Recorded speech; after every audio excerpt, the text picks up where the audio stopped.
야당이 비전이나 컨텐츠 없다는 말씀 많이 하시잖아요. 지금 사실은 내부적으로 준비하고 있습니다. 그래서 특히 이제 세월호 참사 이후에 달라진 대한민국을 만들기 위해서 우리가 생각하는 어떤 달라진 대한민국의 모습과 이걸 이루기 위한 그 커다란 그런 세계의 위원회, 이름도 거의 다 정해졌는데요. 사실은 그 말씀까지 얘기 드리긴 어렵고, 이런 위원회를 통해서 산하에 어떤 것들을 두고, 그래서 좀 지금 체계적으로 이제 세월호 참사 이후에 달라진 대한민국을 위해서 우리가 생각하는 미래 비전과 이것을 이루기 위한 세부 구조들, 어떤 당내 위원회들, 이렇게 몇 개, 아까 제가 3개라고 잠깐 힌트만 드렸어요. 3개라고 말씀도 안 해주시면 좋겠는데 그거를 이제 지금 정리 작업 중이고요.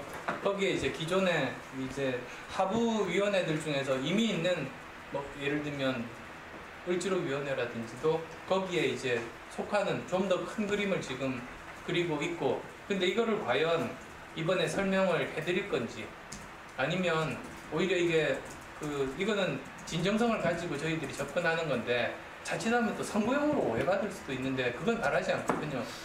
그러면 아예 선거 이후에 할 건지는 사실은 고민을 해봐야 되는 지점이고요. 만약에 선거 전에 이런 것들을 설명을 하지 않을 것 같으면 그러면 이제 다른 무엇을 가지고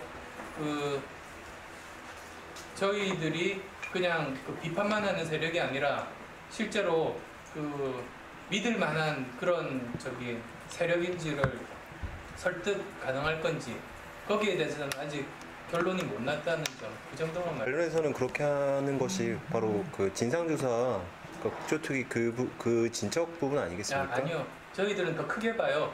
그래서 그 부분이 중요하고 제일 먼저 선행돼야 되고요. 네. 근데 그 이후에 달라진 우리 대한민국을 만들기 위한 그 구조적인 변화들로 진상조사는 분명히 돼야 되고, 그거는 이제 우리 특별법들을 통해서 그대로 실행할 겁니다. 그리고 거기에 따라서 이제 후속 조치들을 하면서 거기서 예를 들면 정부 조직 개편이 필요하다, 이런 게 어떻게 그러면은 개편하는 게 필요한지는 그 진상조사 결과로 나오는 게 맞잖아요. 네. 미리 섣불리 무슨 뭡니까 잊어버렸다.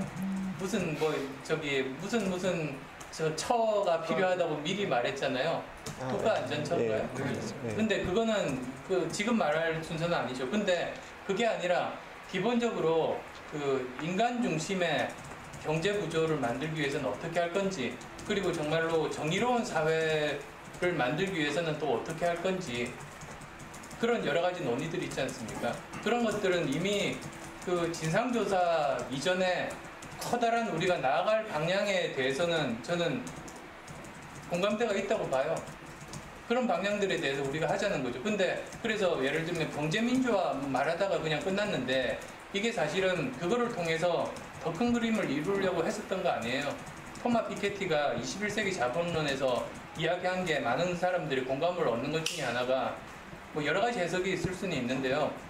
결국은 이제 불공정한 그런 경제 구조는 전체 발전을 해친다는 그렇게 해석을 할 수가 있거든요. 그래서 이게 어느 정도 자기가 열심히 일한 성과를 공정하게 서로 나누는 그런 구조로 바꿀 수 있다면 오히려 전체의 파이가 커질 수 있다.